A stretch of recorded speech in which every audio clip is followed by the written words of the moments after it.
Muy buenos días, queridos amigos y hermanos que me acompañan esta mañana.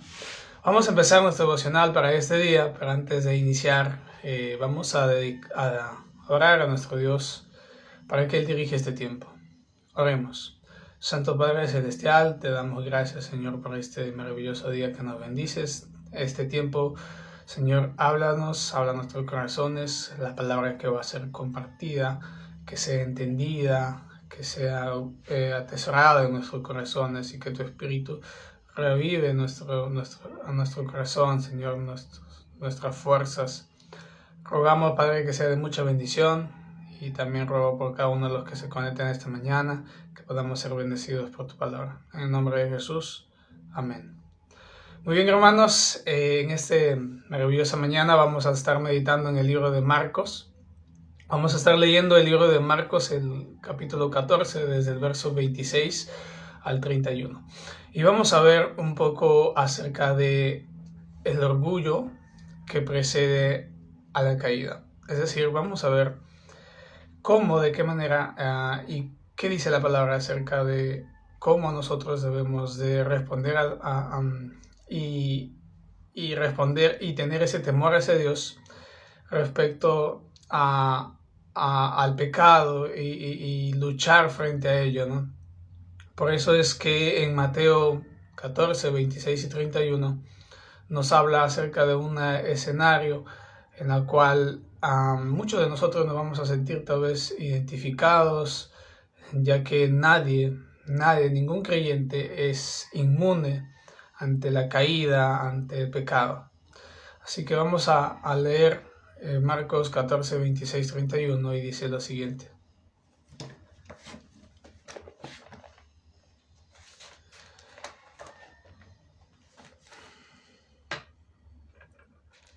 El verso 26 dice lo siguiente. Cuando hubieron cantado el himno, salieron al monte de los olivos. Entonces Jesús les dijo: todos os escandalizaréis de mí esta noche, porque escrito está: heriré al pastor y las ovejas serán dispersadas. Verso 28. Pero después que haya resucitado, iré delante de vosotros a Galilea. Entonces Pedro dijo: aunque todos se escandalicen, yo no. Y le dijo Jesús: de cierto te digo que tú hoy, en esta noche, antes de que cante el gallo, me negarás 3 veces. Mas él, con mayor insistencia, decía: si me fuere necesario morir contigo, no te negaré. Y dice también al final que también los otros discípulos decían lo mismo. Amén. Acá tenemos un hecho que sucedió antes de que Jesús fuera entregado a los soldados, ¿no? Arrestado por los soldados, por Judas. En ese momento Jesús se encontraba con sus discípulos y, como empieza diciendo aquí, él había estado compartiendo la última cena, ¿no? Entonces, ¿qué sucede? Que Jesús hace una advertencia. Pedro, el que siempre estaba delante hablando por sus hermanos, responde a Jesús de una forma como que él quiere demostrar tanto a Jesús y a sus demás compañeros que él sí es capaz de ser fiel y leal hasta la muerte. Y puede ser que Pedro haya sido sincero, y creo que Pedro fue sincero en su afirmación. Lo que él no contaba es que en su corazón había una sobreconfianza en lo que podía ser, y se olvidó, o tal vez en ese momento, al escuchar lo que Jesús mencionaba, no se veía él, quizás pensaba que él no iba a hacer tal cosa, nunca lo iba a hacer. Entonces es allí donde vemos que, a pesar de que Jesús era el que estaba hablando, el que estaba profetizando o anunciando esta profecía, él dijo lo contrario, al igual que los apóstoles, como si Jesús estuviese mintiendo. Pero como empecé diciendo este mensaje, nadie es inmune a la tentación y al pecado. Nadie. Desde el más maduro en la iglesia, desde el más antiguo, desde el que sirve, el que predica, desde el que preside en los cultos, desde el más grande hasta el más pequeño, nadie es inmune. Todos podemos experimentar y caer en pecado. Todos podemos caer en pecado si nos volvemos arrogantemente confiados. Proverbios 16-18 dice, antes del quebrantamiento es la soberbia, y antes de la caída, la altivez de espíritu. Y también en Corintios 10:12 advierte de otra forma más clara en el Nuevo Testamento y dice, así que el que quiere estar firme, mire que no caiga. Entonces nadie, mis hermanos, nadie que de nosotros es inmune a caer en la tentación, a caer en el pecado del orgullo en uno mismo y de lo que podemos lograr o conseguir, olvidando aún que aún nosotros podemos caer en ese pecado. Ahora, si recordamos el antiguo, en el Nuevo Testamento, hubieron muchos otros escenarios en la que estoy seguro que estos hombres eran hombres que estaban experimentando lo que se experimenta en la historia de la redención, es decir, ellos tenían al Espíritu Santo en su corazón. Uno de los hechos, por ejemplo, fue Ananías y Zafira. Ellos mintieron al Espíritu Santo. Recordemos también a Pedro, cuando se comportó como un hipócrita en Antioquía, cuando dejó de juntarse con los hermanos de trasfondo gentil por temor a los judíos. En Tesalónica, algunos andaban desordenadamente y así, ¿no? Muchos otros hechos, hombres y mujeres en la fe, se encontraban prácticamente ellos en la misma etapa que en la que nos encontramos nosotros. Ellos tenían al Espíritu Santo permanentemente en ellos y aún así fueron derrotados en sus batallas espirituales. Y si analizamos a detalle por qué razón es que sucedió esto, veremos que casi siempre hay por delante va el orgullo en uno mismo. El orgullo en lo que se puede estar haciendo, el orgullo en lo que se está creyendo de una forma equivocada acerca de lo que se puede lograr. Entonces, vamos a ver ahora y analicemos un poquito más para entender un poco acerca de cómo actúa a veces ese pecado del orgullo en nuestras vidas. Aquí en el verso 26, vamos a volver a leer verso 26 y cuando leímos Marcos 14, leímos verso 26 al 31, así que vamos a volver a leer verso 26 y dice lo siguiente. Aquí es interesante el verso 26. Menciona algo que es realmente maravilloso, o sea, dice que Jesús estaba cantando y alabando con sus apóstoles. Y eso es algo maravilloso. Qué experiencia más maravillosa la que ellos estaban experimentando en ese momento. Marcos 14:26 dice, cuando hubieron cantado el himno, salieron al monte de los olivos. Y luego continúa el verso 27. Entonces, ellos habían cantado con Jesucristo. Estaban alabando junto con Él. Esto quiere decir que muchos de nosotros a veces en las iglesias estamos cantando, alabando, y podemos andar confiados en nuestra madurez espiritual, podemos andar confiados en las cosas que hacemos día a día, en cómo estamos andando piadosamente para con el mundo. Podemos andar de tal forma asistiendo a la congregación y domingo a domingo alabando con himnos y cánticos, y aún así, hermanos, a pesar de todo eso, podemos ser susceptibles y potencialmente capaces de caer en pecado, y a pesar de nuestra sinceridad que ofrezcamos a Dios, el orgullo pueda atrapar o entrar en nuestras vidas sutilmente, haciéndonos creer que nosotros no seríamos capaces de hacer tal cosa. Entonces, aquí nos muestra que esta era la comunión que estaban teniendo ellos con Jesús, con los apóstoles. Estaban cantando, estaban alabando junto al mismísimo Hijo de Dios, junto a que el Antiguo Testamento lo menciona como Emmanuel, es decir, Dios con nosotros. Pero a pesar de que ellos tenían esta comunión maravillosa con Dios, algo va a suceder luego que nos va a ilustrar una enseñanza muy importante respecto a este tema. El orgullo que precede a la caída es tan sutil que aún puede estar sucediendo que podamos tener una comunión con Dios, pero en un momento u otro, en un instante que permitamos eso en nuestro corazón, ante algo que podamos actuar con soberbia, se vuelve un tropiezo y un lazo para nuestras vidas. Entonces vemos que en los siguientes versos, en el verso 26, 27 y 28, que Jesús advierte.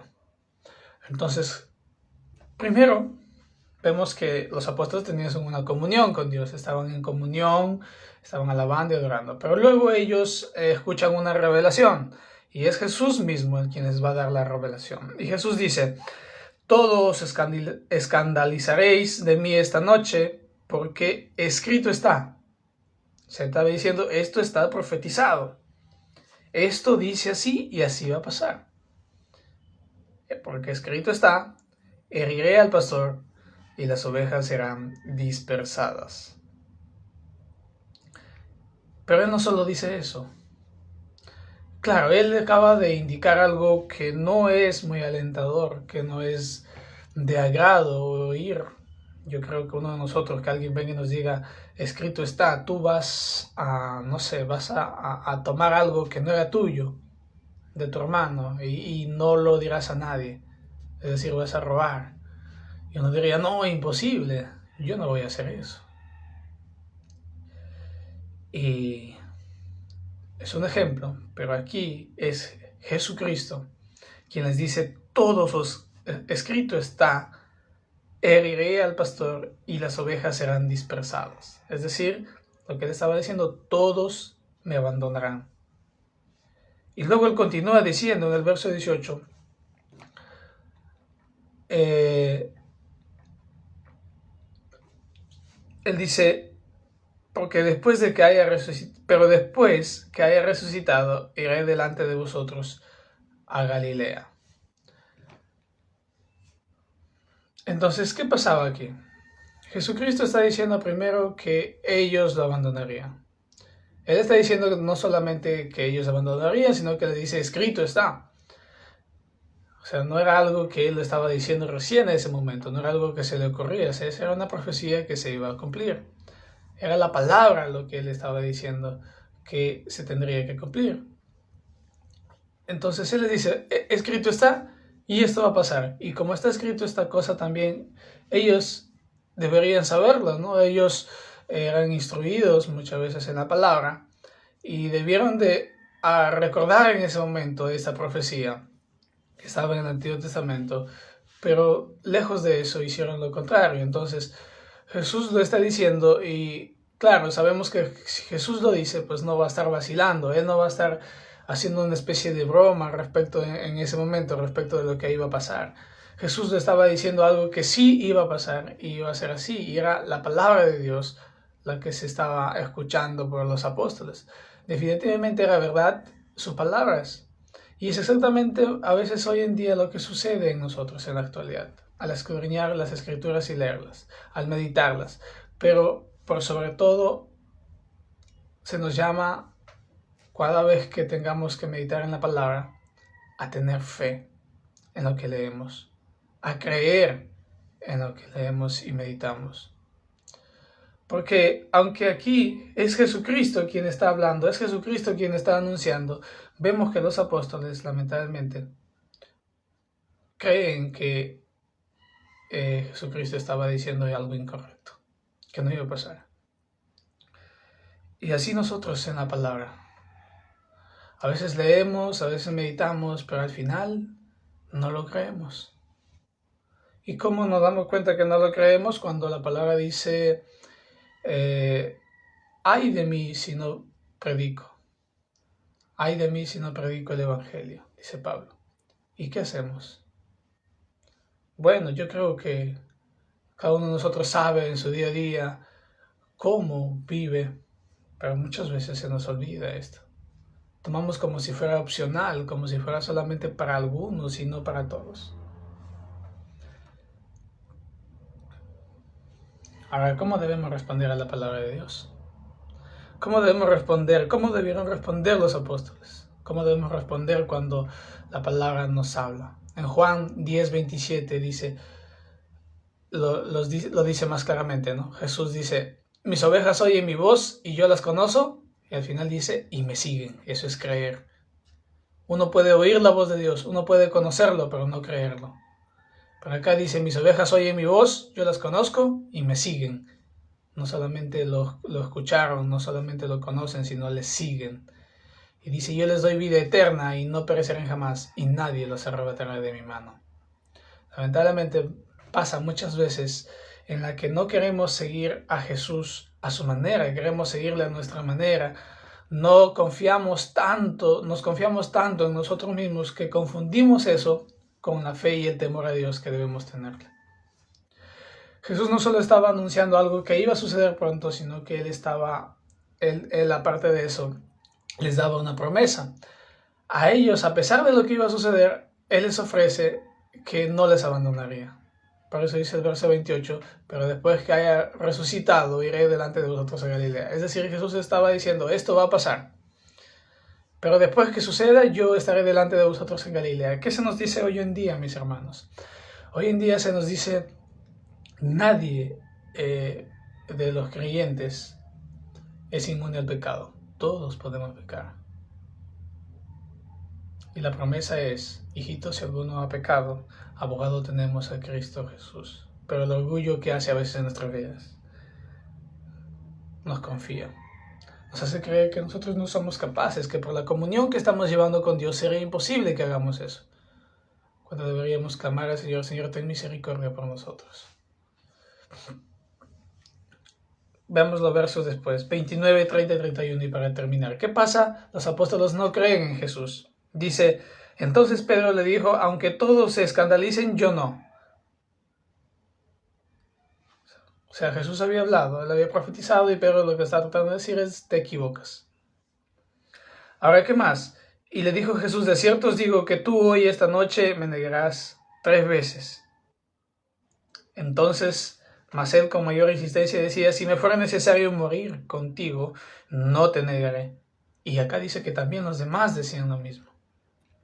Ellos estaban decididos, estaban confiados en lo que podían hacer. Ellos habían visto y conocían a Jesús y estaban creyendo que serían capaces de dar su vida, pero no tomaron en cuenta que el Señor les había advertido lo que iba a pasar.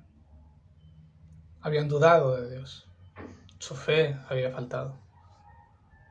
¿Cómo debieron actuar? Pues debieron haber clamado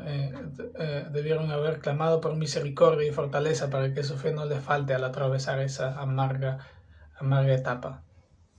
Pero bueno, todos somos susceptibles. Pero Dios perdona y restaura. ¿Qué sucede después? Bueno, como sabemos la historia de Pedro lo llevó a negar a Dios, a negar a Jesús 3 veces. Y luego dice que Jesús se volvió a él y él al verlo se arrepintió. Y Dios le perdonó. Eso es lo que no debemos olvidar, mis hermanos. Acá tenemos una escena de cómo el pecado puede dañar nuestras vidas. Aun cuando estemos en una comunión con Dios, si permitimos por un instante dudar de la palabra de Dios y por nuestro orgullo, nuestra madurez, confiar en ella, se abre una puerta para que caigamos en un pecado que muchas veces decimos, ¿cómo pude haber hecho eso? Mis hermanos, este es el mensaje que quería transmitirles el día de hoy, que si estamos teniendo una vida en comunión con Dios, tengamos mucho cuidado en no caer en legalismo, en no caer en una sobreconfianza, sino seguir con un corazón humilde y sencillo y no estar permitiendo en nuestro corazón el orgullo. Y si alguno de nosotros pues hemos pecado ya por el orgullo, pues abogado tenemos a Cristo Jesús, quien Él nos perdona. Y así como Pedro fue restaurado, nosotros también fuimos restaurados. No caigamos en el error de cuando vemos a un hermano caer en pecado nos sintamos superior a él o nos sintamos mejor a él. Recordemos que en 2 Corintios 10:12 dice, así que el que piensa estar firme, mire que no caiga. En Gálatas 6:1 dice, hermanos, si alguno fuera sorprendido en alguna falta, vosotros que sois espirituales, restauradle con espíritu de mansedumbre, considerándote a ti mismo, no sea que tú también seas tentado. No nos sintamos más, no somos más, somos iguales a ellos, tenemos las mismas tentaciones, y si no hemos caído aún es por la misericordia de Dios. Sigamos confiando en la misericordia de Dios, sigamos arrojándonos hacia ella día a día, clamando porque Dios nos guarde del pecado. Que el Señor bendiga sus vidas y que este mensaje nos ayude a estar más alerta, más pendiente y que andemos en humildad y mansedumbre en esta vida. Que Dios les bendiga, conmigo será hasta otra oportunidad. Gracias.